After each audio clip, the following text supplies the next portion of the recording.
A música suave e as luzes douradas do salão de festas do hotel de 5 estrelas não me aqueciam. Estava sentada ao lado de Tiago. O meu marido sorria e acenava aos seus parceiros e funcionários. A sua mão continuava pousada na minha cintura. Um toque casual, mas suficiente para mostrar ao mundo que éramos um casal feliz.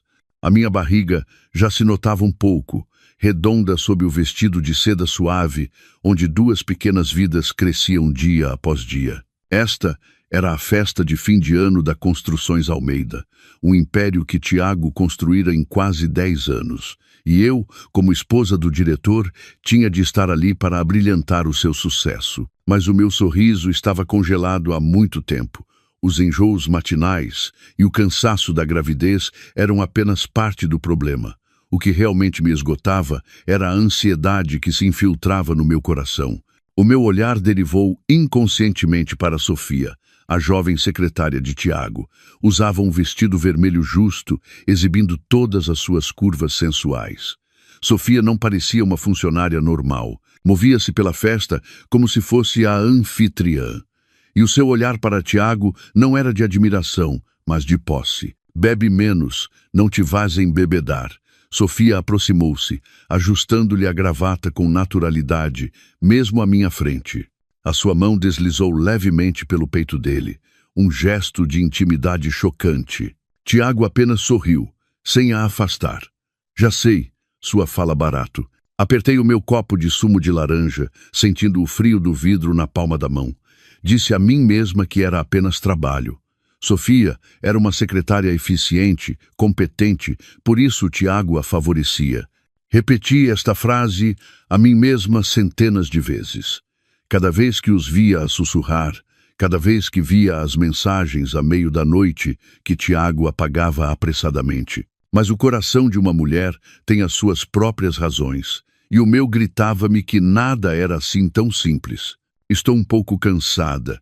Vou ao corredor apanhar um pouco de ar, disse eu baixinho a Tiago, tentando manter a voz normal. Tiago virou-se, com uma expressão preocupada. Estás bem? Não precisas que vá contigo? Não é preciso. Continua a receber os convidados. Sorri, um sorriso que eu sabia parecer muito forçado. Levantei-me, sentindo o olhar cortante de Sofia a atravessar-me. Tentei andar com firmeza, com elegância, embora as minhas pernas tremessem. O corredor exterior era muito mais calmo. Encontrei um sofá num canto isolado, sentei-me e soltei um longo suspiro. Fechei os olhos, acariciando suavemente a minha barriga. Meus queridos, desculpem a mãe. Eu devia estar mais feliz. Nesse momento, ouvi o som familiar de saltos altos e uma voz mimada que eu não podia confundir. Quando é que vais deixar essa velha? Não quero que o nosso filho viva para sempre sem ser reconhecido. Era Sofia. O meu coração foi como que apertado por uma mão. Prendi a respiração, escondendo-me mais profundamente no canto escuro. A porta para o salão de festas estava apenas entreaberta, o suficiente para eu ouvir a voz grave do homem a quem chamava marido. Falta pouco, ser paciente mais um bocado. Tiago estava a acalmá-la. A voz dele era tão terna, uma ternura que eu já não ouvia há muito tempo. Espera só até eu fechar o contrato com os militares, através do meu sogro. O velho é complicado. Tenho de manter a filha dele calma para ele assinar. Depois de conseguir esse contrato, esta empresa e eu seremos teus e do teu filho. Crash. O copo de sumo de laranja caiu da minha mão, estilhaçando-se no chão. O sumo espalhou-se, molhando o meu vestido, gelado, mas eu já não sentia nada. Os meus ouvidos zumbiam, a minha mente estava vazia. Sogro, contrato, teus e do teu filho. Essas palavras foram como agulhas envenenadas a perfurar o meu coração cheio de amor e confiança, partindo em mais pedaços do que o copo a meus pés. Há 6 meses, eu ainda acreditava ser a mulher mais feliz do mundo. A nossa vida, nessa altura, ainda era uma lua de mel. Tiago ainda chegava a casa a horas, ainda me abraçava por trás enquanto eu cozinhava e ainda sussurrava palavras de amor. Ele dizia que me encontrar tinha sido a maior sorte da sua vida. Eu acreditei nisso incondicionalmente. A primeira fenda apareceu por causa de algo muito pequeno.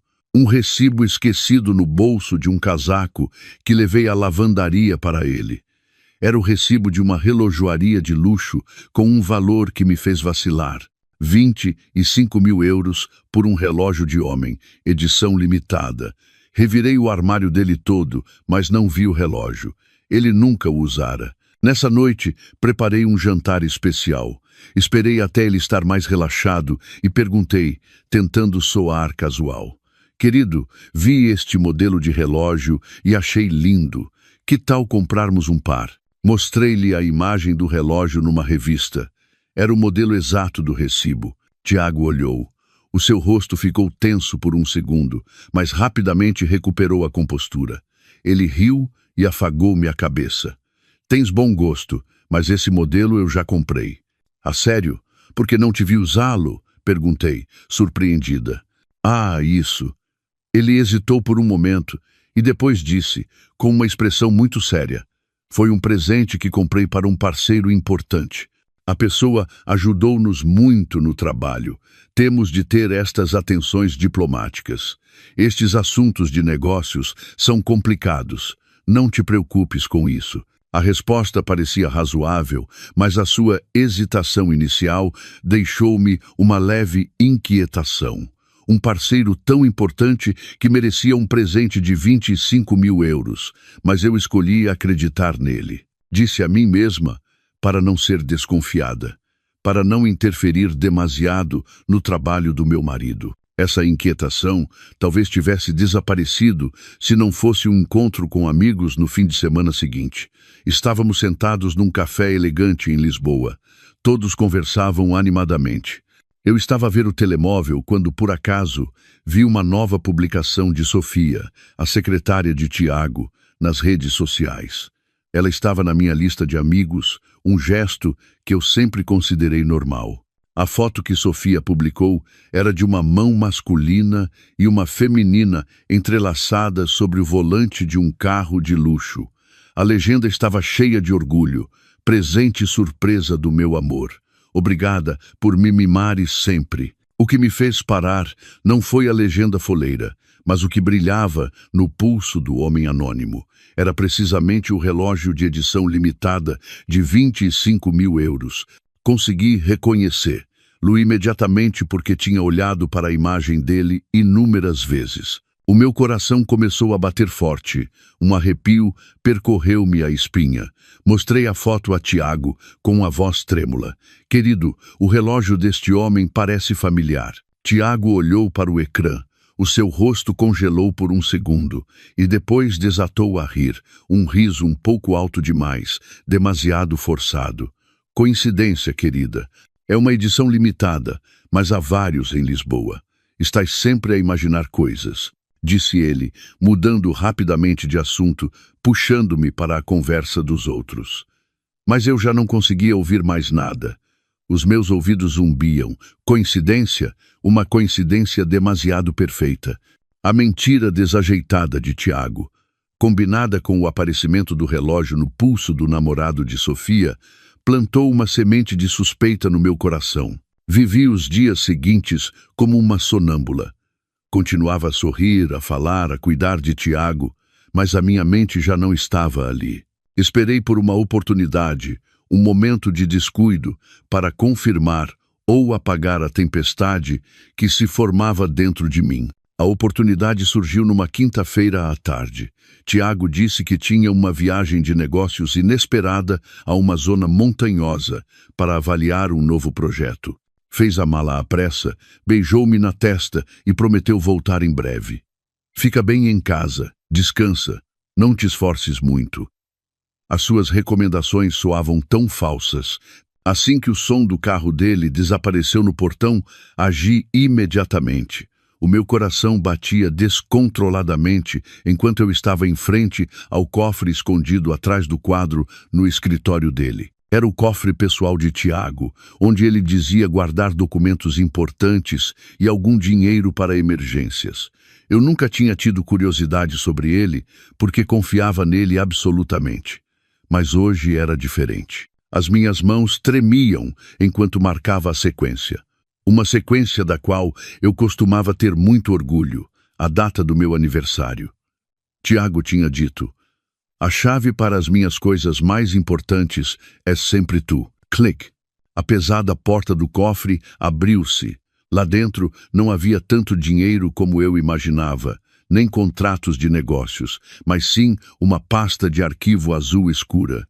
Tirei-a a tremer. O frio do metal do cofre parecia penetrar na minha pele. A primeira coisa que caiu da pasta foi uma certidão de nascimento. O nome da criança era-me estranho, mas o nome do pai era dolorosamente familiar. Tiago Almeida. O nome da mãe, Sofia Mendes.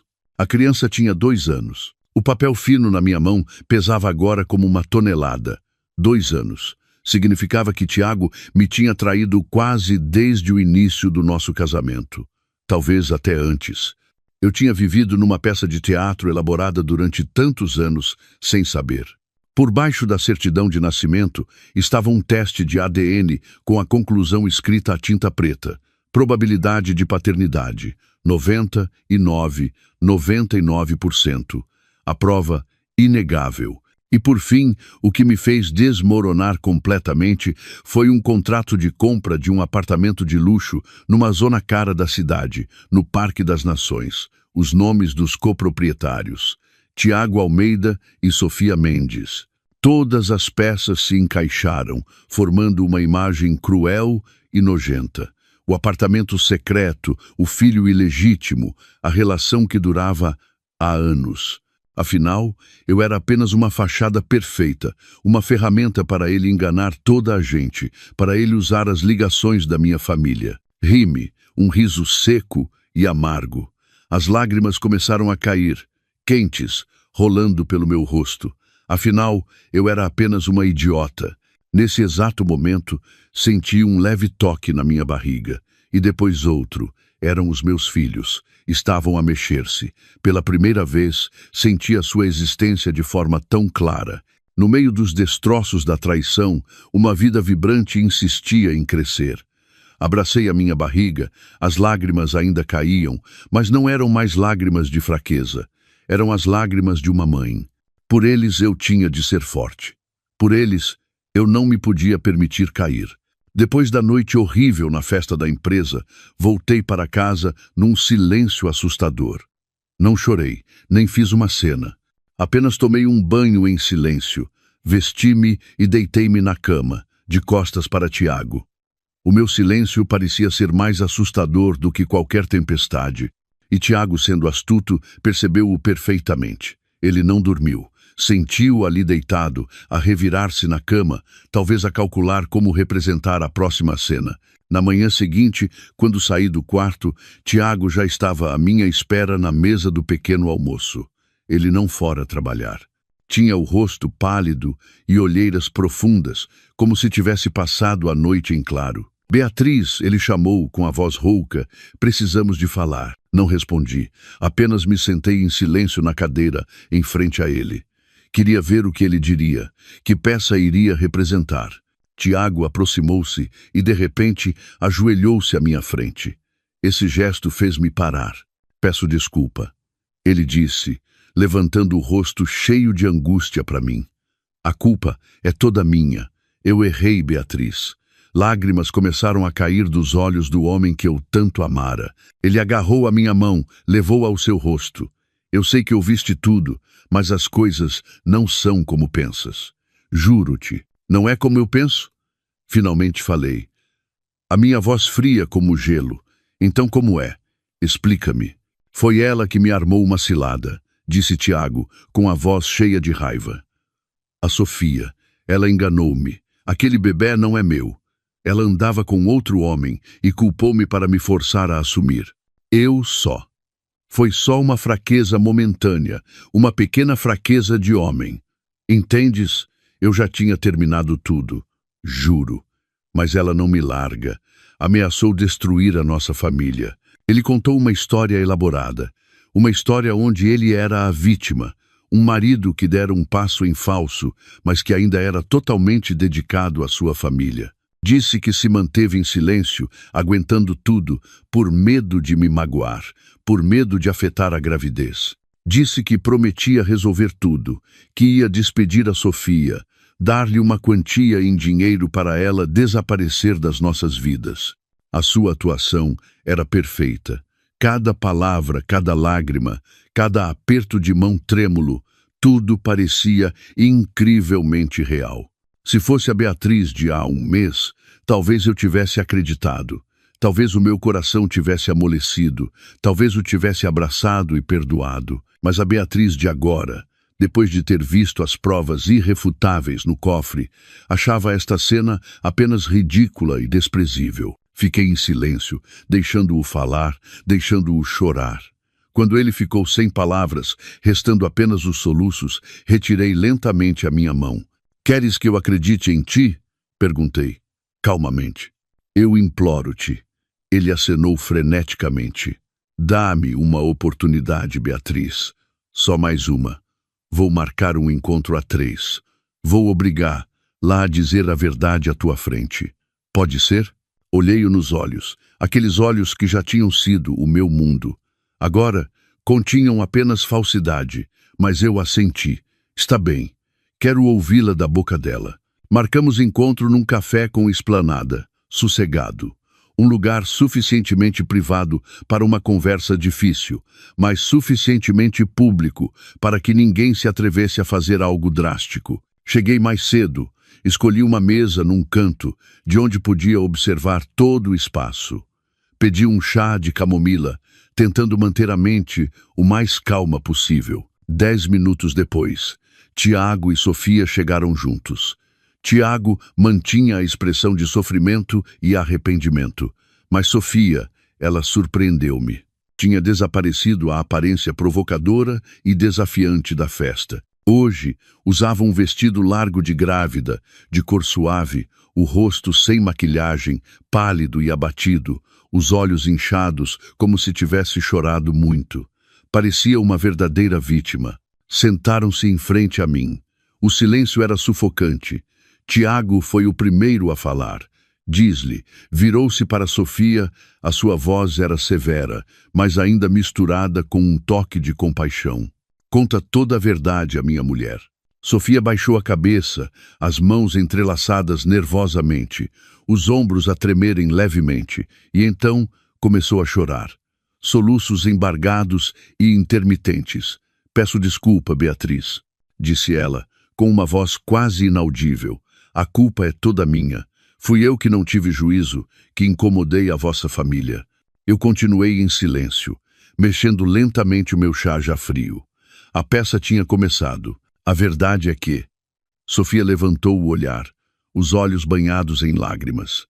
Este bebê não é do Tiago. Eu menti-lhe. Eu andava com outra pessoa, mas essa pessoa não quis assumir. Eu estava com tanto medo, por isso menti ao Tiago. Eu só queria encontrar um apoio. Eu sei que errei, peço desculpa. Ela chorou, contou a sua história de vida triste, de como foi abandonada pelo outro homem, do medo de ter um filho sozinha. Uma história construída para ser incrivelmente comovente, capaz de enternecer qualquer um. Tiago, ao lado dela, suspirava de vez em quando, abanando a cabeça, fazendo o papel do homem bom que fora enganado na perfeição. Beatriz, Sofia inclinou-se de repente, tentando agarrar a minha mão, mas eu retirei-a a tempo. Peço-lhe, por favor, perdoe o Tiago. Ele é inocente. Ele só foi explorado por mim porque é demasiado bondoso. Não deixe que eu destrua a vossa família. Prometo que aceito o dinheiro do Tiago e levo o meu filho para bem longe. Nunca mais vos incomodarei. As suas palavras eram como uma faca a rodar na minha ferida.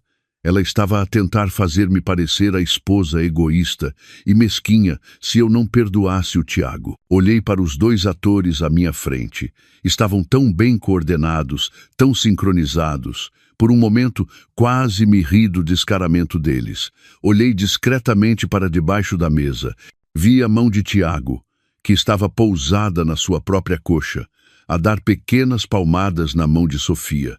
Um gesto de conforto, de encorajamento discreto, mas que não me escapou. Era o suficiente. Eu tinha a resposta que precisava. Pousei o dinheiro do chá na mesa e levantei-me lentamente. Tiago e Sofia olharam para mim, surpreendidos. "Onde vais, Beatriz?" perguntou Tiago, apressado. Olhei para eles. Pela primeira vez na conversa, sorri. Um sorriso muito leve, mas que os fez parar. "Já percebi tudo", disse eu, e virei-me para sair, sem olhar para trás uma única vez. Ao sair do café, não fui para casa. O carro andou sem rumo pelas ruas movimentadas, e sem eu dar por isso, parou em frente a um bairro militar tranquilo e arborizado. Tinha voltado à casa dos meus pais. A minha mãe, assim que me viu entrar pela porta com o rosto transtornado, correu para mim, preocupada. Eu apenas abanei a cabeça. Disse que estava um pouco cansada e que queria descansar um bocado. Ela não perguntou mais nada. Foi apenas à cozinha preparar-me um chá e uns biscoitos. A minha mãe sempre fora assim, amando de forma silenciosa e subtil. O meu pai estava na sala a ler o jornal. Levantou o olhar para mim por cima dos óculos de leitura. O meu pai, o coronel Jorge, reformado há alguns anos, uma vida inteira nas Forças Armadas, tinha lhe dado uma calma e um olhar incrivelmente perspicaz. Ele não precisava de perguntar, bastava olhar para saber o que se passava na mente de alguém. Dobrou o jornal, tirou os óculos e fez-me sinal para me sentar ao seu lado. "O que se passa, minha filha?" A voz do meu pai, grave e quente, sempre me deu uma sensação de segurança absoluta. Sentei-me. Toda a contenção que eu mantivera durante tanto tempo, de repente, desfez-se. Enterrei a cabeça no ombro dele e comecei a soluçar. Não lhe contei sobre as provas. Não lhe contei sobre a encenação no café. Apenas chorei como uma criança que sofreu bullying e procura o seu porto seguro. O meu pai não disse nada, apenas me deu palmadinhas leves nas costas. A sua mão era grande e quente, carregando a firmeza de uma vida inteira. Quando me acalmei, ele deu-me um copo de água morna. Olhou para mim com um olhar gentil, mas sério. "O Tiago tratou-te mal, não foi?" Assenti. Eu já suspeitava que ele não era trigo limpo há algum tempo. O meu pai suspirou. "Ele é esperto, mas usa a esperteza da forma errada. O tipo de homem que está sempre de olhos a mexer, que fala sempre a calcular perdas e ganhos, não é o homem para acompanhar a minha filha até o fim da vida." Fiquei chocada com os comentários dele. Afinal, ele já tinha percebido há muito tempo. Ele apenas respeitou a minha escolha e não interferiu. Afinal, a única idiota, cega de amor, era eu. "Desculpa, pai, eu não te ouvi." O meu pai fez um gesto com a mão. "O casamento foi escolha tua. A felicidade e o sofrimento são teus. Os pais não podem viver a vida por ti. Mas lembra-te de uma coisa." Ele olhou-me diretamente nos olhos, a sua voz firme, carregada com o carisma de um comandante. "Tu és minha filha. Podes ser fraca, podes tropeçar, mas nunca, em circunstância alguma, podes deixar alguém pisar a tua honra e a da tua família. Se esse Tiago se atreveu a fazer-te mal, não precisas de aguentar. Fala comigo." As palavras dele foram como uma corrente elétrica a percorrer o meu corpo. Não eram apenas um conforto, eram uma promessa, uma garantia. Atrás de mim não estava apenas o amor dos meus pais, mas também a honra e o prestígio de uma família militar. Eu não estava sozinha. Sequei as lágrimas, assenti com firmeza. "Sim, pai." Eu percebi. Nessa noite, fiquei em casa dos meus pais. Pela primeira vez em muitos meses, tive um sono profundo, sem pesadelos. Na manhã seguinte, ao sair do bairro militar, olhei pelo retrovisor. A mulher no espelho ainda tinha os olhos um pouco inchados, mas o seu olhar já não era de pânico ou medo. Em vez disso, havia uma determinação fria. Voltei para a casa a que eu costumava chamar lar, mas agora cada canto, cada objeto familiar parecia zombar silenciosamente da minha estupidez. O ar em casa era sufocante, como se o amor tivesse morrido e a sua alma ainda pairasse por ali, incapaz de encontrar paz. Eu tinha de representar. Tinha de continuar o papel da esposa compreensiva, aquela que fora convencida pela encenação desajeitada do marido e da sua amante. Nessa noite, Tiago chegou com um enorme ramo de rosas. Ele sorriu, um sorriso que eu sabia ter sido bem ensaiado. Comprei flores para ti e para os bebés, disse ele com voz terna. Esquece o que aconteceu no outro dia, sim. Considera isso um pesadelo que já passou. Aceitei as flores, inspirei profundamente. Por que é que o cheiro das rosas hoje era tão intenso e enjoativo? Eu acredito em ti, disse eu, com uma voz leve, enquanto o meu coração gritava, mentiroso. Tiago pareceu muito satisfeito com a minha submissão. Soltou um suspiro de alívio, acreditando que tinha apagado o fogo antes que ele se transformasse num incêndio. Ele não sabia que o fogo não se tinha apagado, apenas se tinha transformado em lava subterrânea à espera do dia da erupção. Nos dias seguintes, a nossa vida parecia ter voltado ao normal, pelo menos à superfície. Mas por baixo dessa falsa calma, eu comecei a agir. Eu não podia ser um cordeiro à espera de ser abatido. As palavras do meu pai deram-me força, e os meus filhos na minha barriga eram a razão pela qual eu tinha de lutar. Passei as manhãs, quando Tiago já tinha saído para trabalhar, a pesquisar na internet. Procurei os melhores escritórios de advocacia especializados em divórcios e patrimônio empresarial. Finalmente, escolhi uma advogada, conhecida pela sua astúcia e determinação. A primeira chamada foi feita na casa de banho, com o chuveiro a correr para abafar a minha voz. A minha voz tremia, mas cada palavra que eu dizia era clara e concisa. Contei-lhe tudo, desde as primeiras suspeitas até as provas no cofre. A advogada do outro lado da linha ouviu em silêncio. Depois disse uma frase que me acalmou. Dona Beatriz, não está sozinha. Vamos ajudá-la a recuperar tudo o que lhe pertence, a si e aos seus filhos. À noite, quando Tiago já dormia profundamente, exausto das suas reuniões de negócios, era a minha vez de agir. Sentava-me silenciosamente à secretária dele, o coração a bater forte no peito. Cada movimento de Tiago na cama fazia-me saltar. Inseria uma pequena pen USB no computador.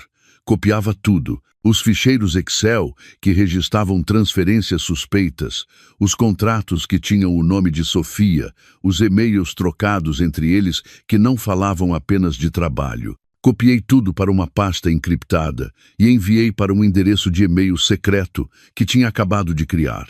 Quanto mais provas, mais ampla seria a minha saída. Esta vida dupla durou quase um mês. De dia, eu era a esposa gentil e compreensiva. De noite, eu era uma mulher fria, a recolher provas silenciosamente para a batalha da minha vida. Tiago, depois de acreditar que me tinha controlado totalmente, começou a ser excessivamente atencioso. Comprava-me todo tipo de suplementos, levava-me às compras, até se aventurava na cozinha para preparar alguns pratos. Ele fazia tudo o que um marido perfeito faria, mas tudo isso só me dava mais náuseas. Eu sabia que não podia arrastar esta situação por muito mais tempo. Eu precisava de um empurrão, de uma nova variável para acelerar o jogo. E eu tinha um trunfo na manga. Nessa noite, preparei um jantar simples, mas acolhedor. Não falei muito, apenas observei Tiago a comer em silêncio. Quando a refeição estava quase no fim, pousei os talheres, com uma expressão ligeiramente hesitante. "Querido", disse eu baixinho, "tenho uma coisa para te dizer." Tiago levantou o olhar, curioso. "O que foi, querida? Pareces estranha." Respirei fundo, coloquei a mão sobre a barriga e olhei-o diretamente nos olhos. Tentei que os meus olhos brilhassem de felicidade e esperança. "Tiago, nós vamos ter filhos." O garfo na mão de Tiago caiu no prato, fazendo um barulho estridente que ecoou no silêncio da sala de jantar. Ele congelou. O seu rosto ficou rígido. A alegria que eu esperava não apareceu. Em vez disso, por um momento muito breve, apenas um segundo, eu vi pânico absoluto nos seus olhos. As suas pupilas contraíram-se, o sorriso nos seus lábios congelou. Ele estava assustado, mas Tiago era um ator talentoso. Um segundo depois, esse pânico desapareceu, substituído por uma expressão de alegria transbordante. "Ah, a sério, querida." Ele gaguejou, levantando-se de um salto, contornando a mesa e abraçando-me com força. Ele levantou-me no ar, deu uma volta. Meu Deus, eu vou ser pai, vou ser pai. Beatriz, eu amo-te tanto. Ele beijou-me os olhos, o cabelo. Falou sobre os nomes que daríamos aos bebés, sobre como iria remodelar o quarto para eles. A alegria no seu rosto parecia perfeita, genuína, mas eu não esquecia aquele momento inicial de terror. O seu abraço era tão frio, o seu beijo tão insípido. Aninhei-me no seu peito, fingindo estar comovida, enquanto meu coração estava gelado. Estava ele feliz por ter filhos, ou feliz por pensar que estes filhos seriam uma nova corrente, mais forte, para me prender? Que com estes filhos eu nunca o poderia deixar, e o seu plano para tomar conta da fortuna da minha família estaria ainda mais facilitado. Eu não sabia, e já não precisava de saber. O trunfo estava na mesa. Eu só precisava de observar em silêncio para ver o tamanho da tempestade que ele iria causar. A notícia da minha gravidez foi, de facto, uma bomba. Não só abalou Tiago, como também fez explodir a sua retaguarda. Eu não precisei de fazer muito, apenas observar em silêncio as fendas a tornarem-se cada vez maiores na relação deles. Tiago tornou-se mais irritável e ocupado. As chamadas a meio da noite aumentaram. Ele esgueirava-se muitas vezes para a varanda para falar, a voz um sussurro zangado. Às vezes, fingia acordar para beber água. Passava por acaso e ouvia fragmentos da conversa. Para de fazer uma cena, Keres. Eu já disse que ia tratar de ti e do miúdo. Agora ela está grávida. As coisas são muito mais complicadas. Tens de me dar tempo. Não me ameaces. Eu não tenho medo de ti. Eu sabia que Sofia estava em rebelião. A presa que ela perseguia há tanto tempo, que julgava já ter na mão, agora tinha uma nova camada de proteção. Os filhos legítimos. A sua paciência tinha chegado ao limite. Uma noite, Tiago esqueceu-se do telemóvel na casa de banho. Viu o ecrã acender-se com uma série de mensagens a chegar. Curiosa, peguei nele e li. Eram mensagens de Sofia, cheias de fúria e ameaças. Vais mesmo abandonar-nos? Mentiroso. Se eu não te posso ter, a tua mulher também não vai viver em paz. Vou contar-lhe tudo. Dou-te 2 dias. Se não resolveres isto de vez, vou fazer com que toda a tua empresa saiba a verdadeira cara do diretor moralista. Li aquilo com o coração a bater descontroladamente. A loucura de Sofia era maior do que eu imaginava. Não apaguei as mensagens. Simplesmente pulo de volta no mesmo sítio, como se nada tivesse acontecido. Nessa noite, fingi estar particularmente alegre, falando sobre comprar coisas para os bebés. Perguntei inocentemente ao Tiago: querido, que tal pedirmos a Sofia para nos ajudar a comprar as coisas no fim de semana? Ela tem bom gosto, de certeza que escolhe coisas bonitas. As minhas palavras foram como um fósforo atirado a um barril de pólvora. O rosto de Tiago escureceu. Ele gritou comigo, sem motivo aparente: estás louca? O que é que ela sabe disso? A partir de agora, proíbo-te de mencionar esse nome à minha frente. Foi a primeira vez que ele levantou a voz para mim desde que nos casamos. Congelei, depois baixei o rosto, fingindo-me magoada, os ombros a tremer. Desculpa, eu só pensei. Ao ver-me assim, Tiago pareceu perceber que tinha reagido de forma exagerada. Apressou-se a abraçar-me, suavizando a voz. Desculpa, Beatriz, desculpa. Eu ando um pouco estressado com o trabalho ultimamente. A culpa não é tua. Não penses nisso, sim. Aninhei-me no seu peito, mas na minha cabeça havia apenas um pensamento. A peça dele estava a começar a ter falhas. A pressão dos 2 lados estava lentamente a fazê-lo perder o controlo. O animal encurralado torna-se o mais perigoso. Eu sabia que a loucura de Sofia não se dirigia apenas a Tiago. Estava lentamente a virar-se contra mim e contra os meus filhos. A atmosfera em casa estava cada vez mais pesada. A tensão de Tiago era óbvia em cada gesto. Sobressaltava-se facilmente, olhava muitas vezes pela janela de forma inconsciente, como se temesse que um convidado indesejado aparecesse. Eu sabia que esse medo tinha um nome: Sofia. O meu silêncio e a loucura de Sofia estavam a formar uma pinça que o apertava lentamente, mas eu também sentia o perigo a aproximar-se. Uma mulher levada ao limite pelo ciúme e pelo desespero é capaz de tudo. Eu não temia por mim, temia pelos meus filhos. Eu precisava de preparar um último amuleto, uma garantia absoluta. Uma noite, estava sentada a arrumar a roupa de bebê que a minha mãe me tinha trazido, quando vi um carro familiar estacionado ao longe, no fim da nossa rua. Era o carro de Sofia. Ela não saiu, apenas ficou lá dentro, a olhar para a nossa casa. A luz fraca do poste de iluminação batia no carro. Não consegui ver-lhe bem o rosto, mas pude sentir o olhar cheio de ódio dirigido para aqui. O meu sangue gelou. Ela tinha vindo até aqui. Depois de cerca de 15 minutos, o carro arrancou silenciosamente, mas a sua aparição foi um aviso inequívoco. Nessa noite, não consegui dormir. Esperei até passar da meia-noite, quando tive a certeza de que Tiago estava a dormir profundamente.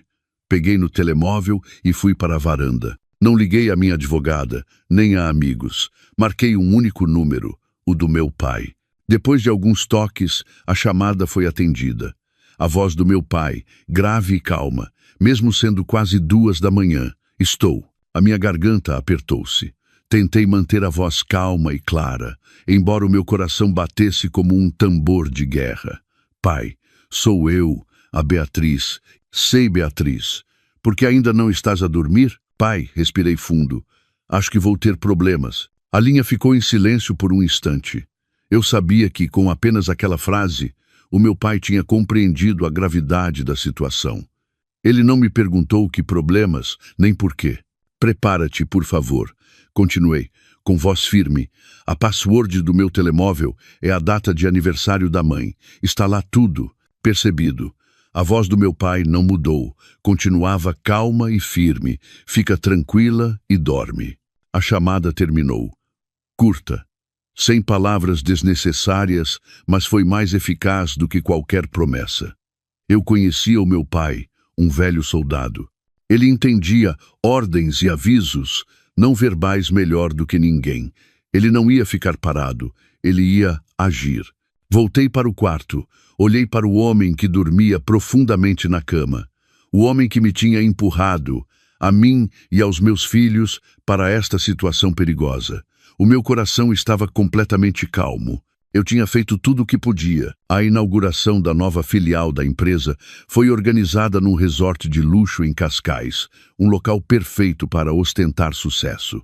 Eu estava ao lado de Tiago, vestindo o sorriso de uma esposa devota e feliz. A minha barriga estava proeminente sob o vestido. E cada movimento dos meus filhos era um lembrete de que eu não estava a lutar apenas por mim. Eu sabia que este era um dia importante para Tiago, e também sabia que a loucura de Sofia podia explodir a qualquer momento. Ela apareceu, sem ser convidada, mas ainda assim presente, num vestido preto justo, o rosto muito maquilhado, os olhos a arder de ódio. Ela passou por mim como um fantasma e fez-me sinal para seguir. Eu sabia que fugir não era opção. Tinha de a enfrentar de uma vez por todas. Disse ao Tiago que ia à casa de banho e seguia discretamente até a zona das escadas de serviço, um local deserto com uma luz amarelada e um ar frio. Estás muito satisfeita, não estás?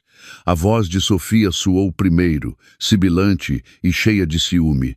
A usar essa barriga para o prenderes. Achas que me venceste? Olhei-a com calma. Não tenho tempo para jogos de quem ganha ou perde, Sofia. Se queres falar, fala como deve ser. A minha calma pareceu enfurecer, lá ainda mais. Como deve ser? Ela aproximou-se, rosnando cada palavra.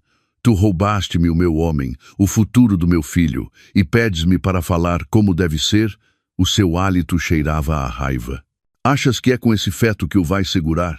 Sonha. Isso é entre mim e ele. Coloquei a mão sobre a barriga, um gesto instintivo para proteger os meus filhos. Não te diz respeito. Não me diz respeito? Sofia soltou uma gargalhada, estridente e louca. Tudo o que é dele me diz respeito. Tu e essa coisa na tua barriga são o único obstáculo. Dito isto, ela atirou-se subitamente a mim. Não tive tempo de reagir. As duas mãos de Sofia, com unhas pintadas de vermelho vivo, empurraram-me com força na barriga. Uma força imensa, cheia de maldade. Tu e esse teu bastardo têm de desaparecer. O meu mundo girou. Perdi o equilíbrio. Senti o corpo a cair no vazio. Tentei agarrar-me a algo, mas era só ar.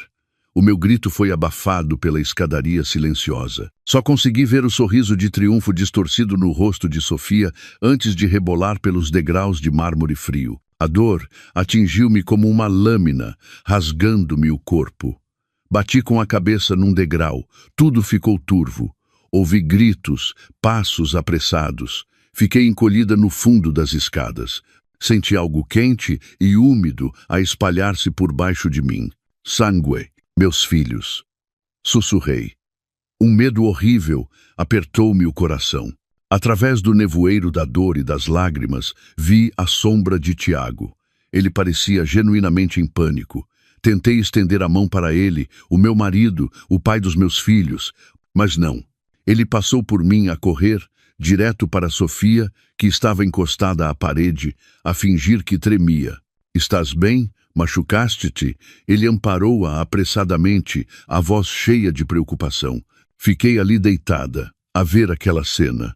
A dor física parecia ter desaparecido. Havia algo 1000 vezes mais doloroso a esmagar minha alma.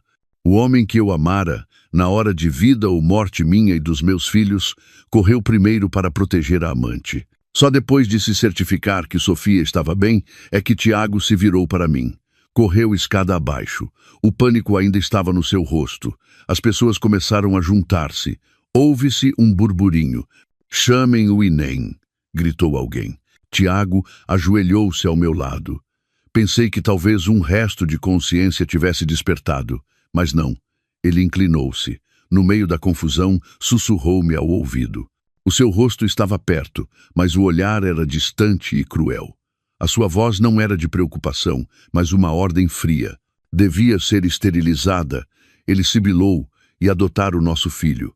Já seria uma sorte para ti. O meu mundo ruiu. Não pela queda, não pelo sangue, mas por aquela frase.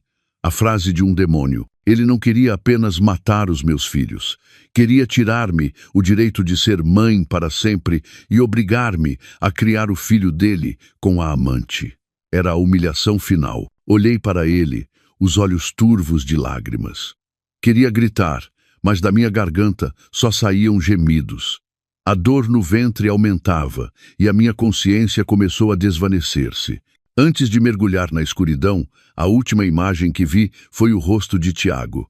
Um rosto familiar, mas demoníaco. Nesse exato momento, um som estranho veio de fora. Não era a sirene habitual do Inem. Era uma série de sons graves, potentes e ritmados. Cada vez mais perto, todos pararam a olhar para a entrada. E então, a cena imponente surgiu. Não uma, mas uma coluna de viaturas. 10 veículos, incluindo ambulâncias e carros de comando, com matrículas militares, pararam em fila em frente ao salão. As luzes de emergência piscavam em silêncio, criando uma pressão que silenciou o caos. A porta do carro da frente abriu-se. Um homem alto, em uniforme de capitão, saiu, postura impecável. Atrás dele, das outras viaturas, saiu uma equipa de médicos militares. Tiago ficou petrificado. O seu rosto mudou de pânico fingido para espanto puro. Gaguejou. "Militares? O quê? O que fazem aqui?" A porta do segundo carro de comando abriu-se. Um homem de meia idade, porte direito apesar dos cabelos grisalhos, em traje civil, mas com uma aura de autoridade inconfundível, saiu. Era o meu pai. No momento em que viu meu pai, o coronel Jorge, Tiago foi como que atingido por um raio. Tremeu todo, as pernas cederam. Caiu de joelhos no mármore frio. Coronel? O que faz aqui?" A sua voz quebrou, uma mistura de pânico e incredulidade. O meu pai não respondeu. Nem sequer olhou para ele. Os olhos do velho soldado focaram-se apenas na sua filha, caída numa poça de sangue. Ele avançou rapidamente, seguido pela equipa médica. Rápido! A voz do meu pai, grave e autoritária. Uma ordem curta. Os médicos militares aproximaram-se, afastando Tiago com firmeza, mas com cuidado, e pegaram em mim. Colocaram-me na maca. As ações foram rápidas, profissionais. Uma médica começou a verificar-me o pulso e a tensão. Paciente em estado crítico. Perda de sangue acentuada, sinais de choque traumático. Transferência imediata para o hospital. Empurraram a maca. Passei por Tiago, que continuava de joelhos, imóvel. Vi-o erguer o olhar, o rosto branco, sem pingo de sangue. Parecia tão pequeno, tão patético.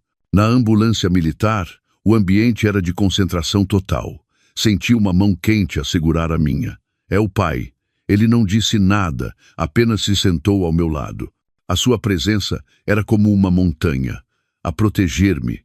Diretos para o Hospital das Forças Armadas. Avisem o diretor. Preparem o bloco operatório principal. Bloqueiem toda a informação. O meu pai deu ordens pelo rádio, a voz calma mas poderosa. A ambulância arrancou. Comecei a perder a consciência, mas desta vez não tive medo. Sabia que estava segura. Quando acordei, o cheiro familiar a antisséptico do hospital invadiu-me. Estava num quarto de cuidados intensivos, limpo e silencioso. Ao lado da cama estava minha mãe, com os olhos vermelhos. Vendo-me acordar, agarrou-me a mão. Acordaste? Graças a Deus. Os bebés? Sussurrei. A minha única pergunta. A minha mãe sorriu, um sorriso radiante por entre as lágrimas. Fica descansada. Estão todos bem. O teu pai chamou os melhores médicos. Não só te salvaram, como descobriram. Ela parou, emocionada. Beatriz, estás grávida de gêmeos, um menino e uma menina. São muito fortes e resistentes, tal como a mãe. Gêmeos? Fiquei atônita. As lágrimas começaram a cair, mas de felicidade. No meio das cinzas da traição e da crueldade, as duas pequenas vidas não só sobreviveram, como estavam a lutar. Eram o meu milagre. Os dias nos cuidados intensivos foram de calma absoluta. O mundo exterior e as suas tempestades pareciam bloqueados. Concentrei-me em sentir a vida a crescer dentro de mim. 2 dias depois, o meu pai veio visitar-me. O rosto calmo, mas com um olhar frio e decidido.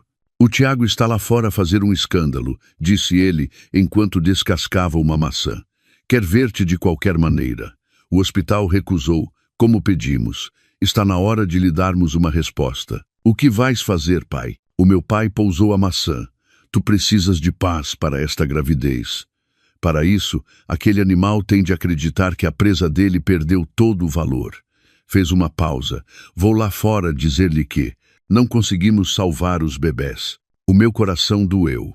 Mesmo sabendo que era um teatro, mentir sobre a existência dos meus filhos era doloroso. Mas eu sabia que o meu pai tinha razão. Era a única forma de o Tiago e a Sofia baixarem a guarda e revelarem as suas verdadeiras caras. Não assisti ao encontro, mas a minha mãe contou-me tudo. Tiago esperava na sala de visitas, andando de um lado para o outro. Quando meu pai saiu, o seu rosto carregava uma tristeza perfeitamente representada. Tiago correu para ele. Coronel, a Beatriz, como é que ela está?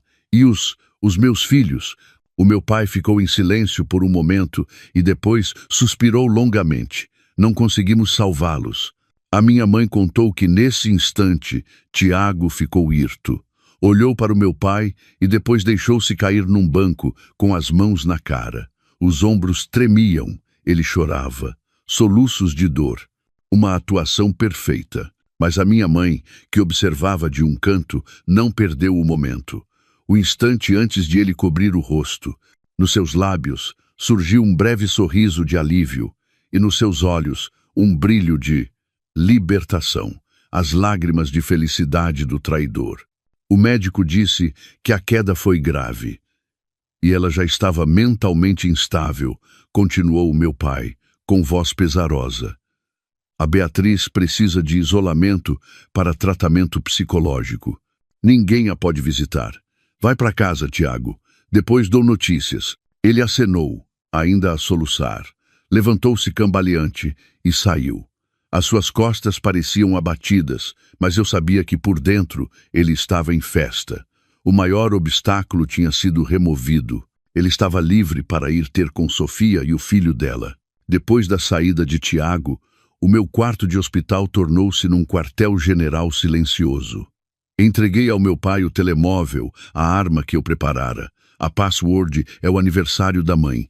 Está tudo numa pasta chamada bagagem. O meu pai ligou o telemóvel ao portátil. Abriu a pasta. No ecrã surgiram os ficheiros. Gravações de chamadas, o contrato do apartamento no Parque das Nações, extratos de transferências, as mensagens de Sofia. Vi a mão do meu pai, a mão de um soldado calejado pelos anos, tremer levemente. Ele ouviu as gravações, leu as ameaças, viu os extratos com milhões de euros transferidos para a conta dela. O seu maxilar cerrou. A sua raiva era silenciosa, mas mais assustadora do que qualquer grito. Quando terminou, copiou tudo. Fez 2 chamadas curtas. A primeira, para um velho amigo que ocupa um cargo importante no DCIAP, Departamento Central de Investigação e Ação Penal. Olá, Zé. É o Jorge. Tenho aqui um dossiê sobre fraude econômica numa construtora privada. Parece-me grave. Posso mandar-te para dares uma vista de olhos?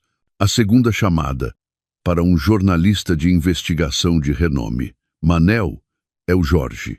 Como estás? Tenho aqui uma história, daquelas. Envolve dinheiro, traição, fraude. Interessado? Mando-te algum material para aguçar o apetite. Depois das chamadas, o meu pai fechou o portátil. As rodas da justiça começaram a girar. Eu fiquei na cama, com a mão na barriga. Sentia os pontapés leves de Vasco e Clara. Eles pareciam estar a dar-me força. A tempestade estava a formar-se lá fora. A tempestade chegou mais depressa do que eu pensava. Foi silenciosa, mas devastadora. As notícias da queda de Tiago chegavam-me pela minha mãe. O primeiro golpe, o lucrativo contrato com os militares, aquele que ele usou o nosso casamento para tentar obter, foi subitamente cancelado. A razão oficial, alterações no plano estratégico. Tiago, que julgava ter o negócio no bolso, ficou em choque. Logo a seguir, o pesadelo começou. Uma equipe de inspeção da autoridade tributária caiu de surpresa na Construções Almeida. Viraram a contabilidade do avesso. Ao mesmo tempo, todas as contas bancárias da empresa e as contas pessoais de Tiago foram congeladas para investigação. Ele ligou-me dezenas de vezes, contou a minha mãe, enquanto descascava uma laranja. A voz dele era de puro pânico. Perguntava por quê, quem estava por trás disto. Eu disse que não sabia de nada e desliguei. Tiago ficou encurralado. Sem fundos, as obras pararam. Os credores, antes subservientes, farejaram o sangue e caíram sobre a empresa. Cercaram o escritório, penduraram faixas. O império que Tiago levou 10 anos a construir, em grande parte com base na mentira, ruiu em menos de uma semana. Eu ouvia, sem alegria, apenas ironia. Ele disse que, sem ele, eu acabaria a pedir esmola. Agora, quem estava na bancarrota era ele. A vida é justa, por vezes de forma cruel. Acariciei a barriga. Colhemos o que semeamos, meus filhos. É a primeira lição. Enquanto Tiago se afogava em dívidas, veio o golpe final. O vídeo da câmara de segurança do resort, que mostrava Sofia a empurrar-me deliberadamente pelas escadas, de alguma forma, vazou e tornou-se viral nas redes sociais. O vídeo era nítido, exibia a crueldade de Sofia e a indiferença inicial de Tiago. A indignação pública explodiu. A internet rapidamente identificou a amante assassina e o marido sem escrúpulos. As caras deles estavam em todo lado. A pressão da opinião pública foi tão grande que as autoridades tiveram de agir. Sofia foi chamada pela polícia judiciária para ser interrogada por tentativa de agressão grave. E foi aí que a verdadeira cobardia de Tiago se revelou. Segundo a minha advogada, quando interrogado como testemunha, ele culpou Sofia de tudo. Disse que não sabia de nada, que ela teve um ataque de ciúmes, que foi ela quem provocou a situação e me empurrou. Fez-se de marido sofredor, vítima da amante que lhe destruiu o lar. O amor de que Sofia tanto se orgulhava, o homem por quem ela fez tudo, descartou-a como um trapo velho para se salvar. Uma relação construída na mentira só podia acabar em traição. Já não me importava com as suas sentenças. Senti pena apenas das crianças. O filho de Sofia e os meus Vasco e Clara eram inocentes. Uma semana depois da queda, quando a minha saúde estava estável, o meu pai decidiu que era a altura de eu desaparecer. Um animal ferido é mais perigoso, disse ele. Eles vão tentar descobrir o que se passa. Temos de nos antecipar. Precisas de um sítio calmo, onde o passado não te alcance. Perto das 4 da manhã, uma ambulância militar, de luzes apagadas, parou nas traseiras do hospital. A minha mãe abraçou-me, a chorar. Deu-me uma pequena caixa. São os brincos de pérola da tua avó. Guarda-os para a tua filha. O meu pai pousou a mão no meu ombro. Vai, nós tratamos de tudo aqui. Entrei na ambulância, que me levou ao aeroporto de Lisboa por uma entrada de serviço. Não fiz check-in. Sentei-me numa sala privada. O meu pai tinha tratado de tudo. Quando o avião levantou o voo, olhei para Lisboa a ficar para trás. O meu destino era uma cidade calma na costa. Tavira, no Algarve. O meu pai tinha me preparado uma pequena casa numa rua tranquila, a poucos minutos a pé da ria. A casa tinha um pequeno pátio com buganvílias e uma varanda de onde se via o mar ao longe. Comecei a minha nova vida com um nome diferente, um telemóvel diferente. O único contacto era uma chamada semanal com o meu pai, por uma linha segura. Ele dizia apenas: está tudo controlado, cuida de ti e dos bebés. Os dias em Tavira passavam lentamente. Acordava com os pássaros, ia ao mercado municipal comprar os produtos mais frescos, cozinhava para mim. À tarde, passeava descalça na praia do Barril. Sentava-me na areia, a ler histórias para os meus filhos na barriga, a sussurrar-lhes sobre o futuro. A paz era o melhor remédio. Comecei a sorrir novamente. Eu estava a renascer.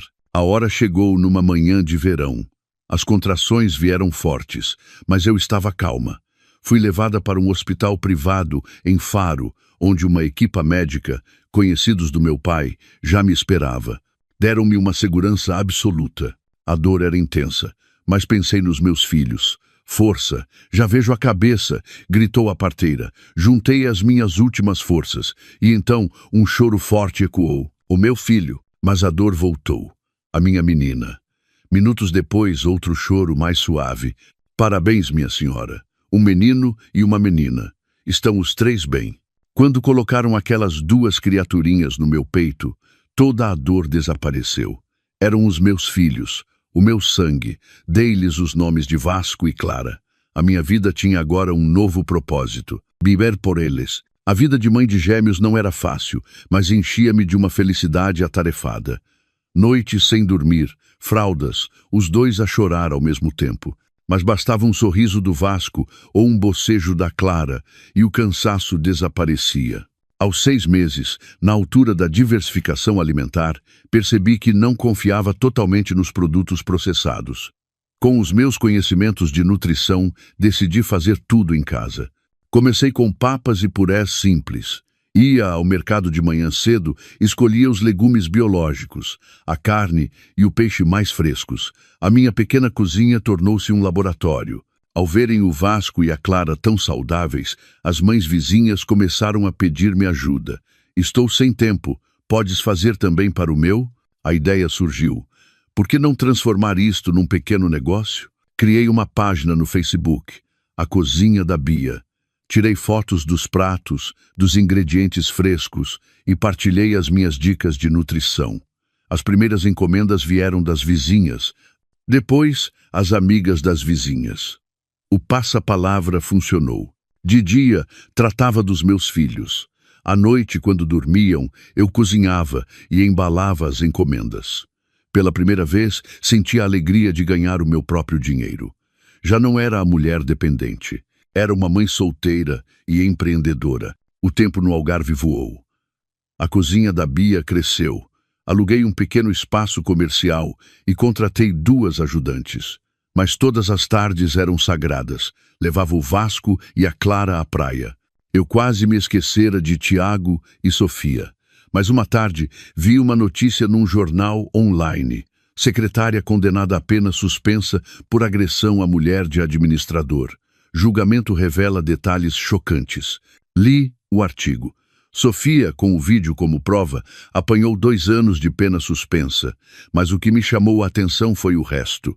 O artigo mencionava o depoimento de Tiago, onde ele se vitimizou, e depois a sentença dele.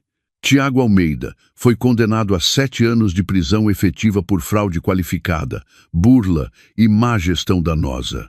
A Construções Almeida foi declarada insolvente. Todos os bens foram arrestados para pagar a credores e ao Estado. 7 anos. Um preço a pagar pela ganância. Li os comentários. Cobarde, amante maléfica. Alguns tinham pena da pobre esposa que perdeu os bebés e ficou instável. Mal sabiam eles que essa esposa estava a viver a sua melhor vida. Senti apenas um suspiro de alívio. Passou mais 1 ano. O Vasco e a Clara já corriam pela casa. O meu negócio era um nome estabelecido em todo o Algarve. Consegui comprar um carro pequeno para as entregas e para nos levar. A vida era boa, mas as saudades dos meus pais apertavam. Os meus filhos estavam mais velhos. Estava na hora de voltar, mas não como uma fugitiva. Queria voltar a Lisboa como a Beatriz que sou agora. Uma mãe solteira, forte e independente, não a vítima de um casamento falhado. Quando anunciei a decisão aos meus pais, a emoção do outro lado foi imensa. Vem, filha, vem, disse a minha mãe, com a voz embargada. O teu pai e o teu avô estão cheios de saudades vossas. Passei uma semana a organizar o trabalho em Tavira, passando as responsabilidades aos meus funcionários. Marquei os voos e fiz as malas. Na noite anterior à partida, fiquei na varanda, a olhar para a cidade costeira que nos acolheu, a mim e aos meus filhos, durante o último ano.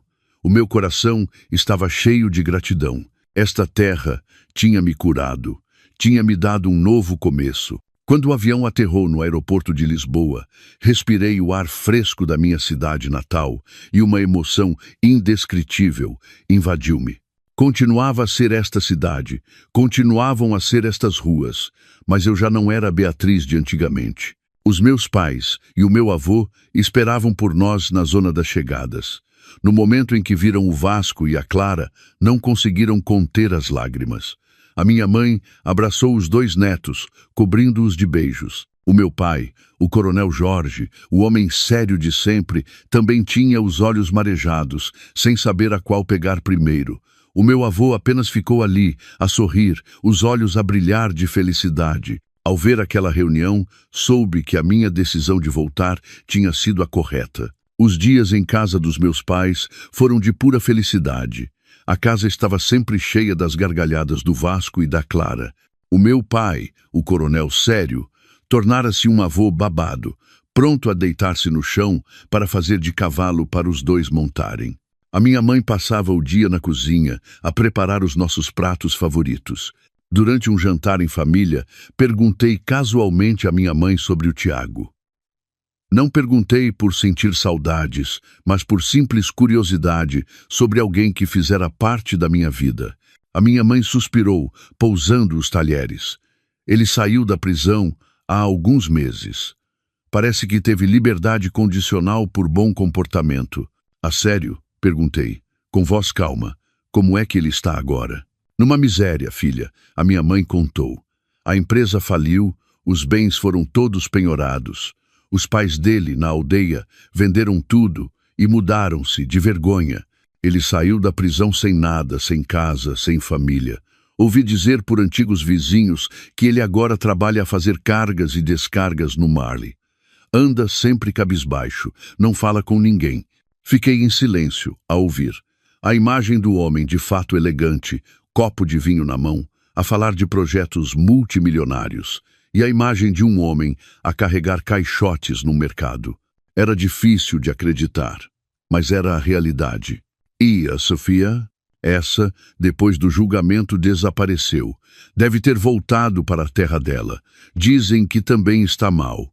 Com cadastro, ninguém a quer. Os pais cortaram relações. Um final trágico para os dois.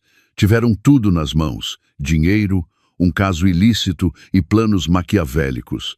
No fim, só lhes restava a miséria, a solidão e a vergonha. Não senti alegria. Senti uma tristeza vaga. Tristeza por pessoas que destruíram as suas próprias vidas por ganância e egoísmo. Chega de falar deles. O meu pai interrompeu os meus pensamentos. Comam. Deixem que o karma trate do assunto. Exato. Deixar o karma tratar. Coloquei um pedaço de carne no prato do Vasco e peixe no da Clara. Olhei para eles a comerem com gosto. A minha felicidade estava ali, simples e segura, nos braços da minha família. Decidi ficar em Lisboa durante algum tempo. Podia gerir o negócio de Tavira à distância e queria que o Vasco e a Clara passassem mais tempo com os avós. Numa tarde de fim de semana, o meu pai e eu levamos os gêmeos a passear no carrinho duplo. Não fomos para os centros comerciais barulhentos. Escolhemos passear por Alfama, pelas ruelas estreitas, sob as árvores antigas. O Vasco e a Clara estavam maravilhados a apontar para tudo e a palrar sem parar. Parei em frente a um carrinho de castanhas assadas, um petisco de que eu gostava muito desde pequena. Queria um cartucho de castanhas. Por favor, pedi à vendedora. Enquanto a senhora preparava o cartucho, o meu pai deu-me um toque leve no braço. O seu olhar estava fixo no outro lado da rua. Segui o olhar dele e congelei. Do outro lado da rua, um homem empurrava, de costas curvadas, um pesado carrinho de mão cheio de mercadorias. Usava roupa de trabalho rota e suja. O rosto estava encovado, queimado do sol, o cabelo curto e ralo. Demorei alguns segundos a reconhecê-lo. Era o Tiago. Estava tão diferente, sem qualquer vestígio do diretor elegante de outrora. O seu ar abatido e resignado era-me estranho. Ele lutava para empurrar o carrinho por uma pequena subida. Nesse momento, um dos sacos caiu ao chão. Tiago parou, atrapalhado, para o apanhar. Ele levantou a cabeça e os nossos olhares cruzaram-se. O tempo parou. O rosto de Tiago mudou. Ficou paralisado no meio da rua, a olhar para mim, incrédulo. Vi confusão, vergonha e uma dor indisfarçável nos seus olhos. Eu também fiquei constrangida. Nunca pensei voltar a vê-lo, muito menos assim. Desviei o olhar, querendo pegar nas castanhas e ir-me embora. Mas era tarde demais. Ele tinha me visto e, mais importante, tinha visto o Vasco e a Clara no carrinho. Tiago ficou imóvel no meio da rua, ignorando as buzinas dos carros atrás de si. O saco que deixara cair continuava no chão. Ele não se importava. O mundo dele parecia ter se reduzido àqueles dois rostos infantis. Vi os seus lábios a tremer. O seu rosto sujo mostrava um espanto absoluto, misturado com um vislumbre de esperança louca. O Vasco, o meu filho, tem os olhos exatamente como os de Tiago, rasgados e profundos. A Clara, a minha filha, tem o queixo e o sorriso dele. São cópias inegáveis daquele homem, Beatriz. Ele finalmente conseguiu dizer o meu nome. A voz estava rouca, irreconhecível. És tu? Ele começou a andar, cambaleando, atravessando a rua sem olhar para os carros. Um motociclista teve de travar a fundo, os pneus a chiar no paralelo. O condutor gritou-lhe um insulto, mas Tiago não ouviu. Vinha na nossa direção como uma mariposa atraída pela luz. O meu pai moveu-se ligeiramente, colocando-se como um escudo silencioso em frente ao carrinho dos netos. Um aviso claro. A vendedora de castanhas também sentiu a tensão. Entregou-me rapidamente o cartucho e recuou. Tiago parou à nossa frente, a 2 passos. Olhou para mim e depois para as crianças. O cheiro azedo a suor e a pó do seu trabalho era intenso, um odor estranho e amargo. Estás bem? Gaguejou ele. Uma pergunta idiota e sem sentido. Não respondi. Fiquei em silêncio a olhá-lo. O homem que quis tirar a vida aos meus filhos estava ali, incapaz de tirar os olhos deles. A ironia da vida era demasiado cruel. Tiago não esperou pela resposta. Os seus olhos, fixos no Vasco e na Clara, encheram-se de lágrimas. Ele ajoelhou-se lentamente, como se as pernas não o aguentassem. Ali mesmo, no passeio sujo de Alfama, à vista de todos os transeuntes curiosos. Não, não pode ser, murmurou ele, abanando a cabeça. O teu pai, ele disse. Ele disse que não tinham sobrevivido. As lágrimas começaram a rolar pelo seu rosto sujo. Estendeu a mão trêmula e imunda, tentando tocar no carrinho, tentando tocar nos meus filhos. Não te atrevas. A voz do meu pai não foi alta, mas foi como aço. A mão de Tiago parou no ar. Senhor, senhor coronel. Tiago olhou para o meu pai, a voz embargada, suplicante. Eu imploro-lhe. Depois virou-se para mim, arrastando-se e agarrando-se à bainha do meu vestido. Recuei um passo, enojada com o toque. Beatriz, eu imploro-te, ele gritou, a voz quebrada pelo desespero. Diz-me a verdade, diz-me, são meus filhos, não são? Eles são meus filhos, não são? As pessoas começaram a parar para ver. Houve-se um burburinho. Senti-me humilhada, não por mim, mas por ele. O homem outrora arrogante, que se achava dono do mundo, estava ali, de joelhos aos meus pés, a chorar e a suplicar como um mendigo. A voz dele ecoou na minha mente, fria como gelo, ao fundo daquela escadaria. Devia ser esterilizada e adotar o nosso filho. A frase e esta imagem patética à minha frente eram uma contradição irônica. Qualquer vislumbre de pena que eu pudesse ter sentido foi completamente extinto. Ele não merecia. Levanta-te, disse eu. A minha própria voz soou fria e distante. Para de fazer este espetáculo. Não. Não me levanto até me dizeres a verdade. Só quero saber se são meus filhos. Eu imploro-te, Beatriz, pela nossa última consideração. Consideração? Ele ainda tinha a coragem de usar essa palavra? Respirei fundo, tentando manter a calma. Era a altura de pôr um ponto final, definitivo e cruel, para tudo o que aconteceu. Baixei-me lentamente e soltei os dedos dele do meu vestido. Os seus dedos estavam frios, ásperos e calosos do trabalho. Soltei-os um por um, com firmeza. Tiago parou, talvez sentindo a frieza no meu gesto. Levantei-me, alisei o vestido como se tivesse tocado em algo sujo. Olhei-o nos olhos, que estavam vermelhos e inchados. A multidão observava em silêncio. À espera, o meu pai continuava atrás de mim, o meu pilar. Dei um sorriso muito leve, mas que eu sabia ser afiado como uma faca. São meus filhos, disse eu, a voz clara, palavra por palavra, para que todos ouvissem. Eles não têm pai. O rosto de Tiago ficou vazio. A esperança desapareceu, substituída por um pânico profundo. Não, não pode ser. Estás a mentir-me.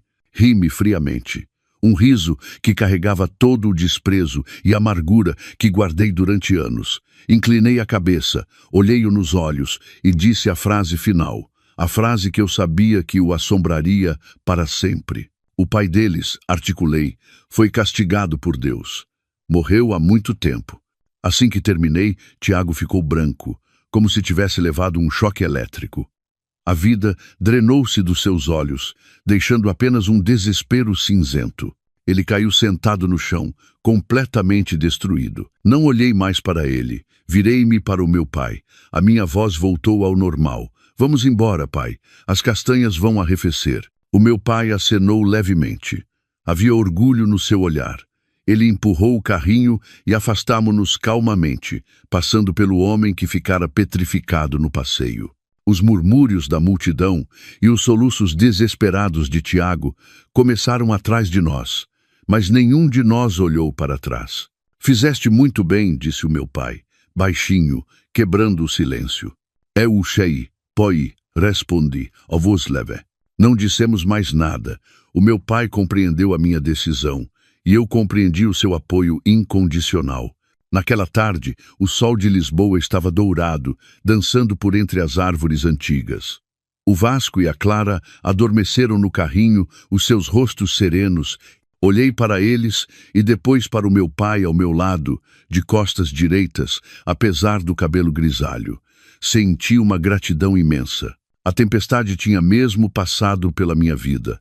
Levou um casamento podre, um marido traidor e anos de lágrimas, mas também me deixou 2 presentes inestimáveis, o Vasco e a Clara.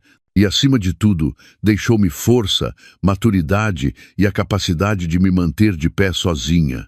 Já não odiava o Tiago. A raiva e o desprezo desapareceram com as minhas últimas palavras. Agora, sentia apenas indiferença. Ele teria de viver o resto da vida com o arrependimento e a culpa. Essa era a sua verdadeira sentença, uma sentença muito pior do que os 7 anos de prisão. Chegamos a casa ao pôr do sol. A minha mãe tinha preparado o jantar. O cheiro da comida enchia a casa. O cheiro, a família, a paz.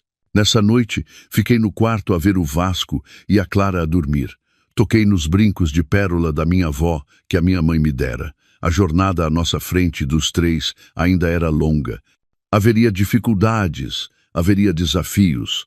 Não sei o que o futuro nos reserva, mas eu já não tinha medo. Porque sabia que, enquanto tivesse um coração honesto, enquanto caminhasse com os meus próprios pés, e enquanto tivesse a minha família ao meu lado, qualquer caminho seria um caminho para a felicidade. O céu lá fora estava lindo, e o meu coração também. Obrigado por nos acompanhar até o fim do programa. Adeus e até a próxima história.